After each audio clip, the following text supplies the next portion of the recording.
Illustration number 4. It is seen from the job card for repair of the customer's equipment that a total of 154 labor hours have been put in as detailed below.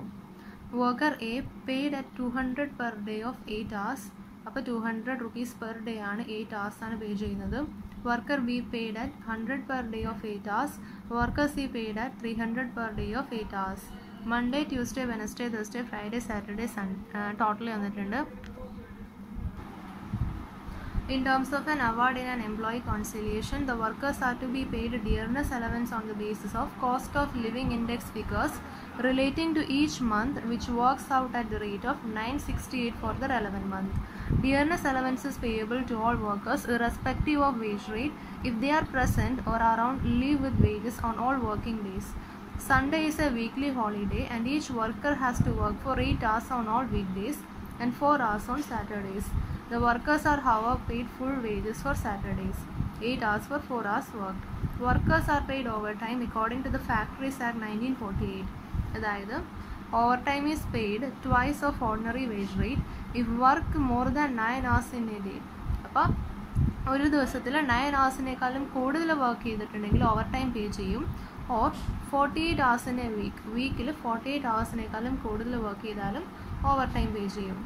Excluding holidays, the total number of hours worked out to 176 in the relevant month. അപ്പോൾ total number of hours worked 176 ആണ്. Company's contribution to PF and employees' state insurance premium are absorbed into overhead. Work out the wages payable to each worker. So നമുക്ക് ആദ്യം തന്നെ over time എത്ര work ചെയ്തു എന്ന് കണ്ടുപിടിക്കാം. ഇവിടെ പറഞ്ഞിരിക്കുന്നത് 9 hours-നേക്കാളും കൂടുതൽ വർക്ക് ചെയ്താൽ ഓവർ ടൈം ആണ്. ഡേയിലും വീക്കിലാണെങ്കിൽ 48 hours-നേക്കാളും കൂടുതൽ വർക്ക് ചെയ്തിട്ടുണ്ടെങ്കിൽ ഓവർ ടൈം ആണ്. സോ ഇവിടെ എയുടെ നോക്കാനാണെങ്കിലും 10.5 hours വർക്ക് ചെയ്തു. അപ്പോൾ 10.5 മൈനസ് 9 എന്ന് പറയുമ്പോൾ 1.5 hours ഓവർ ടൈം ആണ്. ബിയിൽ 8 hours വർക്ക് ചെയ്തിട്ടുണ്ട്. ട്യൂസ്ഡേയിൽ 8 hours വർക്ക് ചെയ്തിട്ടുണ്ട്. So there is no over time.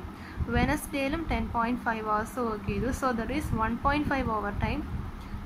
Thursday, Friday അങ്ങനെ 1.5, 1.5, 0.5, 1.5 total 5 hours over time work ചെയ്തിട്ടുണ്ട്. ടോട്ടൽ 49 hours വർക്ക് ചെയ്തിട്ടുണ്ട്. അതായത് വീക്ക് ഡേയ്സിൽ. ഓക്കെ, ടോട്ടൽ 49 hours വർക്ക് ചെയ്തിട്ടുണ്ട്. പക്ഷെ ശരിക്കും 48 hours വർക്ക് ചെയ്താൽ മതി. നമുക്കിവിടെ 49 hours വർക്ക് ചെയ്തിട്ടുണ്ട്. സോ 1 hour ഓവർ ടൈം ആണ്. ഓക്കെ, അപ്പോൾ ഇവിടെ നോക്കിയേ, employee will choose which ever is beneficial. അപ്പോൾ ഇതിനകത്ത് ഏതാ ബെനഫിഷ്യൽ? 5 hours ഓവർ ടൈം ആണോ 1 hour ഓവർ ടൈമിൻ്റെ വേജ് ആണോ ബെനഫിഷ്യൽ? 5 hours. ഓക്കെ, അപ്പോൾ സോ അത് 5 hours എടുക്കാം. ഇനി അടുത്തത് വർക്കർ ബിയുടെ കേസിലും there is no over time because 8 hours work ചെയ്തിട്ടുള്ളൂ. ലിമിറ്റ് എന്ന് പറയുന്നത് 4 hours-ന് ശേഷം ഓവർ ടൈം. ഓൾസോ വീക്കെൻഡിൽ 48 hours വിതിൻ ദ ലിമിറ്റ്. ഇനി വർക്കർ സിയുടെ അതേപോലെ തന്നെ ഓവർ ടൈം ഉണ്ട്. ഡേയ്സിൽ 5 hours ഓവർ ടൈം ഉണ്ട്. വീക്കിൽ നോക്കിയേ 57 hours. നമുക്ക് 48 hours കഴിഞ്ഞാൽ ഓവർ ടൈം ആണ്. അപ്പോൾ 9 hour ഓവർ ടൈം ആണ്. ഓക്കെ, അപ്പോൾ ഇതിനകത്ത് ഏതാ ബെനഫിഷ്യൽ? 5 hours-ൻ്റെ ആണോ 9 hours-ൻ്റെ ആണോ ബെനഫിഷ്യൽ? 9 hours-ൻ്റെ ആണ് ബെനഫിഷ്യൽ. ഓക്കെ, ഇനി നമുക്ക് ക്വസ്റ്റ്യൻ ചെയ്യാം. എ ബി സി എഴുതാം. ബേസിക് എത്രയാണ് പെർ അവർ റേറ്റ് നമുക്ക് കണ്ടുപിടിക്കണം. സോ ഇവിടെ പറഞ്ഞിരിക്കുന്നത് worker A paid 200 per day of 8 hours. 200 per day pay ചെയ്യുന്നു. 8 hours വർക്ക് ചെയ്തു. അപ്പോൾ 200 divided by 8 25. Worker B 100 divided by 8, 100 divided by 8 12.5. Worker C 300 divided by 8 37.5 ആണ് പെർ അവർ റേറ്റ്. ഇനി dearness allowance ഇവിടെ പറഞ്ഞിട്ടുണ്ട് 96 പെർ മന്ത്. ഓക്കെ, മന്തിൽ എത്ര ദിവസം work ചെയ്തു? 176 days. അപ്പം 968 ഡിവൈഡഡ് ബൈ 176 എന്ന് പറയുമ്പോൾ 5.5 ആണ് per hour rate of dearness allowance. ഇനി ടോട്ടൽ ഇത് രണ്ടും ആഡ് ചെയ്യുമ്പോൾ നമുക്ക് പെർ അവർ റേറ്റ് കിട്ടും. ഓക്കെ, ഇനി നമുക്കത് പേയ്മെൻറ്റ് നടത്താം. അത് നമ്മൾ സ്പ്ലിറ്റ് ചെയ്ത് നടത്തണം. നോർമൽ അവറും ഓവർ ടൈം അവറും. ഇവിടെ ക്വസ്റ്റ്യനിൽ സ്പെസിഫൈ ചെയ്തിട്ടുണ്ട് ഓവർ ടൈമിനും ഡബിൾ പേ ചെയ്യുന്നു. ഓക്കെ, ഓവർ ടൈമിന് ഡബിൾ എമൗണ്ട് പേ ചെയ്യുന്നു. സോ നമ്മൾ നോർമൽ hours ടോട്ടൽ hours എത്ര വർക്ക് ചെയ്യുന്നു? 49 hours വർക്ക് ചെയ്യുന്നു. 49 hours-ൽ 5 hours ഓവർ ടൈം ആണ്. സോ 5 hours ഓവർ ടൈം ആണ്. ബാക്കി 44 ആണ് നോർമൽ. അതേപോലെ തന്നെ വർക്കർ ബിയുടെ കേസിൽ there is no over time. Worker സിയുടെ കേസിൽ ടോട്ടൽ 57 hours ഉണ്ട്, അതിൽ 5 hours ഓവർ ടൈമാണ്. 57 hours ഉണ്ട്, അതിൽ 9 hours ഓവർ ടൈമാണ്. സോ നോർമൽ അവർ എന്ന് പറയുമ്പോൾ 44 hours ഇൻറ്റു 30.5 ചെയ്യുമ്പോൾ നോർമൽ കിട്ടും. ഓവർ ടൈം ആണെങ്കിൽ ഡബിൾ എന്ന് പറഞ്ഞിട്ടുണ്ട്. So 5 into 30.5 into 2. ബിയുടെ there is no double over time ഇല്ല. So 48 into 18 normal hour. Then സിയുടെ 48 hours normal, 9 hours over time. 43 into 43 ചെയ്യുമ്പോൾ നോർമൽ കിട്ടും. ഇൻറ്റു 43 ഇൻറ്റു 2 ചെയ്യുമ്പോൾ ഓവർ ടൈം കിട്ടും. സോ ഇത് ടോട്ടലാണ് ടോട്ടൽ വേജസ് പേയബിൾ. ഈ ക്വസ്റ്റ്യനിലൊരു കൺഫ്യൂഷൻ വരാൻ ചാൻസ് ഉണ്ട്. അതായത് ഇവിടെ നമ്മൾ എന്തുകൊണ്ട് ഇവിടെ 5 hours എടുത്തു, ദെൻ സിയുടെ കേസിൽ എന്തുകൊണ്ട് ഇവിടെ 9 hours എടുത്തു എന്ന് കൺഫ്യൂഷൻ വരാം. Employee chooses which ever is more beneficial. ആദ്യം തന്നെ ക്വസ്റ്റ്യൻ്റെ സ്റ്റാർട്ടിങ് തന്നെ പറഞ്ഞു, വർക്കർ എയുടെ 5 ഓവർ ടൈമിന് എടുക്കുന്നതാണോ 1 ഓവർ ടൈമിന് എടുക്കുന്നതാണോ കൂടുതൽ കിട്ടുന്നത്? 5 hours എടുക്കുന്നതാണ്. അപ്പോൾ 5 hour ഇൻറ്റു ഡബിൾ കിട്ടും ബിക്കോസ്. അപ്പോൾ 5 hour ഇൻറ്റു 30.5 ഇൻറ്റു 2. ഇനി വർക്കർ ബിക്ക് ഓവർ ടൈം ഇല്ല, അപ്പോൾ അതിനെപ്പറ്റി ബോദർ ചെയ്യണ്ട. Worker C 5 hour per day over ടൈമും 9 hour വീക്കിലും ഉണ്ട് over time. So which is beneficial to him? 9 hour എടുക്കുന്നത് ബെനിഫിഷ്യൽ. സോ 9 hour ടോട്ടൽ എത്ര hours ഉണ്ട്? 57 hours ഉണ്ട്. അതിൽ 9 hour ഓവർ ടൈമും 48 hour normal hour. Okay. Illustration number 5. In a factory, the basic wage rate is 100 per hour and overtime rates are as follows. അപ്പോൾ basic wage rate 100 per hour ആണ്. overtime rates വന്നിട്ടുണ്ട്. Before and after normal working hours എന്ന് പറഞ്ഞതിൽ 175% of basic wage rate ആണ്. അപ്പോൾ ഇതിൻ്റെ 175% എന്ന് പറയുമ്പോൾ 175. അതിൽ 100 എന്ന് പറയുന്നത് ബേസിക് റേറ്റും 75 എന്ന് പറയുന്നത് ഓവർ ടൈമും. Then Sundays and holidays 225% of basic wage rate. അപ്പോൾ 225 100 ബേസിക്കും 1 നോർമലും ബാക്കി 125 ഓവർ ടൈമും. During the previous year, the following hours were worked. Normal time 1 lakh hours. Overtime before and after working hours 20,000 hours. Overtime on Sundays and holidays 5,000 hours. അപ്പോൾ amount എത്രയാണ്? 1 lakh hours into 100. Wage എത്രയാണ്? വരും. Over time before and after working hours എന്ന് പറഞ്ഞാൽ 20,000 into 175. Then over time on Sundays and holidays എന്ന് പറഞ്ഞാൽ 5,000 into 225. Okay. The following hours have been worked on job സെറ്റിന് following hours have been worked on. Normal 1000 hours. Normal 1000 hours work ചെയ്തു. Over time before and after working hours 100 hours. Sundays and holidays 25 hours. Total 1125 hours. You are required to calculate the labor cost chargeable to job Z. Job Z ന് chargeable ആയിട്ടുള്ള labor cost കണ്ടുപിടിക്കണം. And overhead in each of the following instances. അപ്പോൾ കുറച്ച് instance തന്നിട്ടുണ്ട്. അതിന് നമുക്ക് നോക്കാം. Over time പ്രീമിയത്തിൻ്റെ treatment നോക്കാം. ഇപ്പോൾ at request of the customer ആണെങ്കിൽ over time premium is directly charge to job. ഇനി if it is overtime is due to the season ആണെങ്കിൽ overtime premium is charged as production overhead. If overtime is due to abnormal reason, overtime premium is charged to costing P&L account. If overtime is due to labor shortage, inflated rate use ചെയ്യണം. അതായത് 10,000 hours 10 into 10 rupee normal ആണ്, 1 lakh normal rate ആണ്. Then 200 hours extra overtime ആയിട്ട് വന്നു, അതിന് 15 rupees വെച്ച് wage ചെയ്യും. Total 30,000. അപ്പോൾ ടോട്ടൽ എമൗണ്ട് വേജ് എന്ന് പറയുന്നത് 1,30,000 ആണ്. അതേ divided by number of hours ചെയ്യുമ്പോൾ റേറ്റ് കിട്ടും, ഇൻഫ്ലേറ്റഡ് റേറ്റ് കിട്ടും. ഓക്കെ. ഇനി സിറ്റുവേഷൻസ് നോക്കാം. where overtime is worked regularly throughout the year as a policy due to workers shortage. അപ്പോൾ വർക്കേഴ്സ് ഷോർട്ടേജ് മൂലമാണ് ഓവർ ടൈം എങ്കിൽ ഇൻഫ്ലേറ്റഡ് റേറ്റ് യൂസ് ചെയ്യണം.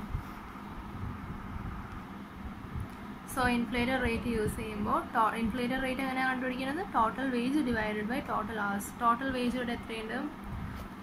Total wage എന്ന് പറഞ്ഞാൽ എത്രയുണ്ട്? 1 lakh hours into 100, 2,000 hours into 175, 5,000 hours into 225. അത് മൊത്തം add ചെയ്യുമ്പോൾ 146,25,000 ആണ് ടോട്ടൽ വേജ് കിട്ടുന്നത്. ടോട്ടൽ hours എന്ന് പറയുന്നത് നമുക്ക് ഇത് ആഡ് ചെയ്യുമ്പോൾ ടോട്ടൽ hours 1,25,000 ആണ് ടോട്ടൽ hours. അപ്പോൾ ഇൻഫ്ലേറ്റഡ് റേറ്റ് എന്ന് പറഞ്ഞാൽ ഓക്കെ, ഇവിടെ നമ്മൾ എന്താ ചെയ്യുന്നത്, ഈ റേറ്റിൽ ഓവർ ടൈമും ഇൻക്ലൂഡഡ് ആണ്. ഓക്കെ, അപ്പോൾ ഇൻഫ്ലേറ്റഡ് റേറ്റ് എന്ന് പറയുമ്പോൾ total waste divided by total hours ചെയ്യുമ്പോൾ 117 per hour കിട്ടും. ഓക്കെ, ഇനി labour cost chargeable to job set ആണ് നമുക്ക് കണ്ടുപിടിക്കേണ്ടത്. ജോബ് സെറ്റിൻ്റെ എത്ര hours ആണ്, 1,125 hours. അപ്പോൾ 1,125 ഇൻറ്റു ഇൻഫ്ലേറ്റഡ് റേറ്റ് 117 ചെയ്യുമ്പോൾ it will get labor cost chargeable to job Z. Next is when overtime is worked irregularly to meet the requirements of production.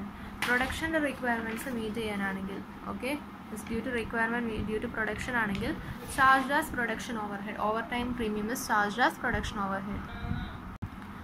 അപ്പം നമ്മളിവിടെ നോർമലും ഓവർ ടൈമും സെപ്പറേറ്റ് ആയിട്ട് കണ്ടുപിടിക്കണം. നോർമൽ hours നമുക്ക് സെറ്റിൻ്റെ എത്രയാണ്, 1,125 hours, 100 per hour ആണ്. അപ്പോൾ 1,125 ഇൻറ്റു 100 1,12,500. ഇനി ഓവർ ടൈം കണ്ടുപിടിക്കണം. Over time before and after working hours എത്ര hours ആണ്, 100 hours. ഓവർ ടൈം എത്രയാണ്, before and after normal hours 75 ആണ് ഓവർ ടൈം. അപ്പോൾ 100 ഇൻറ്റു 75 പ്ലസ് സൺഡേസ് ആൻഡ് ഹോളിഡേയ്സിൽ 25 hours, 25 ഇൻറ്റു 125 അത് രണ്ട് ആഡ് ചെയ്യുമ്പോൾ 10,625 കിട്ടും. It is charged as production overhead. ഇനി third case, where overtime is worked at the request of the customer to expedite the job. Request of the customer ആണെങ്കിൽ എന്താ ചെയ്യേണ്ടത്, overtime premium is directly charged to job. So overtime premium കണ്ടുപിടിക്കാം. 1,000 into 100, 100 into 175, 25 into 225 including overtime ആണ് കണ്ടുപിടിക്കേണ്ടത്. അത് total amount it is chargeable to job set.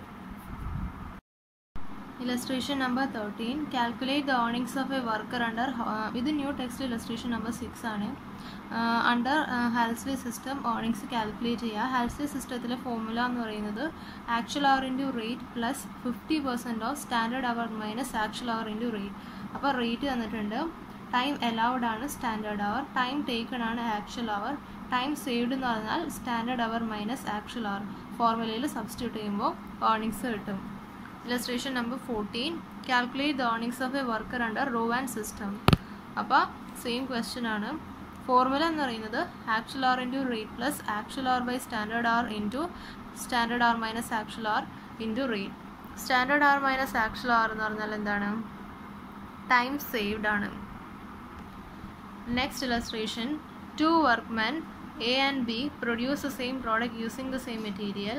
The normal wage rate is also the same. A is paid a bonus according to Rowan system. അപ്പോൾ എക്ക് bonus കൊടുക്കുന്നത് Rowan സിസ്റ്റത്തിലാണ്, while B is paid a bonus according to Halsey സിസ്റ്റത്തിലാണ് ബിക്ക് bonus കൊടുക്കുന്നത്. Time allowed to make the product is 50 hours ആണ് standard hour. A takes 30 hours. അപ്പോൾ എയുടെ actual hour 30 hours, while B take 40 hours. ബിയുടെ actual hour 40 hours. To complete the product, the factory overhead rate is 5 per man hour actually work. അപ്പോൾ factory overhead rate 5 per hour. Factory cost for the product for A is factory കോസ്റ്റും തന്നിട്ടുണ്ട്. നമ്മളോട് ചോദിച്ചിരിക്കുന്നത് compute normal rate of wages, compute cost of material cost, then prepare a statement comparing the factory cost of a product as made by the two workmen.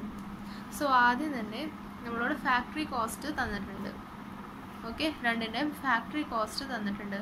Factory cost എന്ന് പറയുന്നത് material cost plus labour cost plus overhead ആണ് factory cost. അത് നമുക്ക് അറിയാം. So formulate എഴുതാം. Factory cost equal to material cost plus labour cost plus overhead. Factory cost എത്രയാണ്, എയുടെ 3,490യും ബിയുടെ 3,600. 3,490 3,600. ഇനി മെറ്റീരിയൽ കോസ്റ്റ് നമുക്ക് തന്നിട്ടില്ല, അപ്പോൾ മെറ്റീരിയൽ കോസ്റ്റ് എക്സ് ആയിട്ട് എടുക്കാം. ഇനി നമുക്ക് ലേബർ കോസ്റ്റ് കണ്ടുപിടിക്കണം. ലേബർ കോസ്റ്റ് എങ്ങനെ കണ്ടുപിടിക്കും, ഇവിടെ എ റവൻ സിസ്റ്റം പ്രകാരം ബി ഹാൽസി സിസ്റ്റം പ്രകാരമാണെന്ന് പറഞ്ഞിട്ടുണ്ട്. സോ എയുടെ ഏർണിങ്സ് നമുക്ക് കാൽക്കുലേറ്റ് ചെയ്യാം. ഓക്കെ, ലേബർ ഫോർമുല എന്ന് പറയുന്നത് actual hour into rate plus actual hour by standard hour into standard hour minus actual hour into rate. ഇവിടെ ആക്ച്വൽ അവർ എന്ന് പറയുന്നത് എത്രയാണ്, എയുടെ 30 hours. അപ്പോൾ എയുടെ ആക്ച്വൽ അവറിൻ്റെ അവിടെയൊക്കെ 30 hours. ദെൻ റേറ്റ് അറിയില്ല. ദെൻ സ്റ്റാൻഡേർഡ് അവർ എത്രയാണ്, 50 hours ആണ് സ്റ്റാൻഡേർഡ് അവർ. സബ്സ്റ്റിറ്റ്യൂട്ട് ചെയ്യുമ്പോൾ 42 R ആണ് എയുടെ റോവൻ സിസ്റ്റം പ്രകാരമുള്ള ഏർണിങ്സ്. അതേപോലെ തന്നെ ബിയുടെ കണ്ടുപിടിക്കും. പക്ഷേ ഇവിടെ ബിയുടെ ഹാൽസി സിസ്റ്റം പ്രകാരമാണ് ഏർണിങ്സ് കാൽക്കുലേറ്റ് ചെയ്യുന്നത്. ഹാൽസി സിസ്റ്റത്തിലെ ഫോർമുല എന്ന് പറയുന്നത് actual hour into rate plus 50% of standard hour minus actual hour into rate. അപ്പോൾ ഇവിടെ ബിയുടെ ആക്ച്വൽ ആർ എന്ന് പറയുന്നത് 40 hours ആണ്. ദെൻ സ്റ്റാൻഡേർഡ് ആർ 50% കാൽക്കുലേറ്റ് ചെയ്യുമ്പോൾ 45 R. ഇനി ഇത് നമുക്ക് ഫോർമുലയിൽ സബ്സ്റ്റിറ്റ്യൂട്ട് ചെയ്ത് കൊടുക്കുക. ആദ്യം ചെയ്തതിൽ 42 R 45 R സബ്സ്റ്റിറ്റ്യൂട്ട് ചെയ്ത് കൊടുക്കുക. ഇനി ഓവർ ഹെഡ് എന്ന് പറഞ്ഞാൽ എന്താണ്? ഇവിടെ over head rate 5 per man hour എന്ന് തന്നിട്ടുണ്ട്. അപ്പോൾ എ 30 hours ബി 40 hours എടുക്കുന്നുണ്ട്. അപ്പോൾ എയുടെ 30 × 5 ബിയുടെ 40 × 5 ആണ് ഓവർ ഹെഡ്. എന്നിട്ട് ഇത് നമുക്ക് സോൾവ് ചെയ്തെടുക്കാം. ഓക്കെ, ഈ ഇക്വേഷൻ സോൾവ് ചെയ്യുമ്പോൾ 6 ഇത് നമ്മൾ മൈനസാണ് ചെയ്തിരിക്കുന്നത്. ഫസ്റ്റിൽ നിന്ന് സെക്കൻഡ് മൈനസ് ചെയ്തു. സോൾവ് ചെയ്യുന്നത് നമുക്ക് 6 എന്ന് പറയുന്നത് 20 ആയിട്ട് കിട്ടും. അപ്പോൾ ലേബർ ആർ പെർ റേറ്റ് എന്ന് പറയുന്നത് 20 ആണ്. Okay, this is a first question. അതായത് compute normal rate of wages 20 ആണ്. Then next is compute the cost of material cost. Material cost എങ്ങനെ കണ്ടുപിടിക്കും? നമുക്കിപ്പോൾ 6 കിട്ടി. അപ്പോൾ എക്സ് കണ്ടുപിടിക്കാനായിട്ട് 6ൻ്റെ വാല്യൂ സബ്സ്റ്റിറ്റ്യൂട്ട് ചെയ്യുക. സോൾവ് ചെയ്യുമ്പോൾ എക്സ് കിട്ടും. എക്സ് ആണ് മെറ്റീരിയൽ കോസ്റ്റ് എന്ന് പറയുന്നത്. ഓക്കെ, എക്സിൻ്റെ വാല്യൂ അപ്പോൾ 2500 കിട്ടും. Third question, prepare a statement comparing the factory cost of product. ഇപ്പോൾ ഒരു സ്റ്റേറ്റ്മെൻറ്റ് പ്രിപ്പയർ ചെയ്യാനാണ് പറഞ്ഞിരിക്കുന്നത്. അപ്പോൾ ആദ്യം തന്നെ മെറ്റീരിയൽ കോസ്റ്റ് എഴുതാം. മെറ്റീരിയൽ കോസ്റ്റ് സെക്കൻഡ് സ്റ്റെപ്പിൽ നമ്മൾ കണ്ടുപിടിച്ചു 2500. ദെൻ ഡയറക്റ്റ് വേജസ് എത്രയാണെന്ന് നോക്കാം. Labour hour rate 20 per rate ആണ്. എ 30 hours വർക്ക് ചെയ്തു, ബി 40 hours വർക്ക് ചെയ്തു. അപ്പോൾ direct wages 600 800. Next bonus calculate ചെയ്യണം. ബോണസ് നമ്മൾ എങ്ങനെ കാൽക്കുലേറ്റ് ചെയ്യുന്നത്? മറ്റേ ഹാൽസി സിസ്റ്റം റോവൻ സിസ്റ്റം പ്രകാരം തന്നെയാണ്. നമ്മുടെ റോവൻ അഡീഷണൽ അല്ലേ, ഓവർ ടൈമിന് നമ്മൾ എക്സ്ട്രാ പേ ചെയ്യുന്നതല്ലേ. അപ്പോൾ എയുടെ ബോണസ് എന്ന് പറയുന്നത് 30 ഡിവൈഡഡ് ബൈ, അപ്പോൾ ബോണസ് എന്ന് പറയുന്നത് ഈ പോർഷനാണ്. 30/50 × 50 - 30 ചെയ്യുമ്പോൾ നമുക്ക് 12 കിട്ടും. 12 × എത്ര റേറ്റ് ആണ്?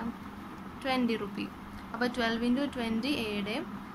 അതേപോലെ തന്നെ ബിയുടെ ആ പോർഷൻ ഹാൽസി സിസ്റ്റം പ്രകാരം 50% ഓഫ് 50 - 40 എന്ന് പറയുന്നത് 10 ആണ്. 10ൻ്റെ 50% 5 ആണ്. സോ 5 × 20 100. അത് അങ്ങനെയാണ് ബോണസ് കാൽക്കുലേറ്റ് ചെയ്യുന്നത്. ഇനി ഫാക്ടറി ഓവർ ഹെഡ് നമ്മൾ ഓൾറെഡി കണ്ടുപിടിച്ചു ഫോർമുലയിൽ. 5 × 30 5 × 40 150 200 ടോട്ടൽ ചെയ്യുക. അപ്പോൾ ഫാക്ടറി കോസ്റ്റ് കിട്ടും. ഇതാണ് statement showing comparison of factory cost.